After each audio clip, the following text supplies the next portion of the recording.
రక్తం చిందించి మొదటి ఆదాముగా ఉన్న ఆయన చేసిన పాపాన్ని కొట్టివేయడానికే యేసుక్రీస్తు మన శిక్షను, మన బాధని, మన వ్యాధిని, మన పాపమును ఆయన మీద వేసుకుని మనల్ని విడిపించి పరిశుద్ధులుగా చేస్తారు.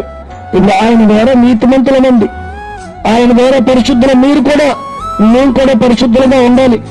ఎలాగండి అంటారా? అయితే నేను పాపని, నా పాపమును క్షమించు నాయనా అని మోకాళ్ళ మీద ఇప్పుడు కాస్త ప్రార్థన చేసిన తప్పులు ఉంటాయండి, పొరపాట్లు ఉంటాయి, పాపం ఉంటాయి, మానవుడు చేసిన తప్పులు ఎన్నో అవన్నీ గుర్తు చేసుకుని ఒప్పుకుని ప్రభువా నన్ను క్షమించని అడిగితే క్షమాపణ వస్తుంది, మారు మనసు వస్తుంది, ఆయన కోసం జీవించే మనసు వస్తుంది, ఆయన కోసం ప్రార్థించే మనసు వస్తుంది.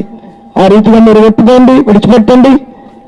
పాతవి గతించకపోయినది సమస్తమే నూతన అన్నట్లుగా మన జీవితం రూపాంతరం చేసుకున్నాం.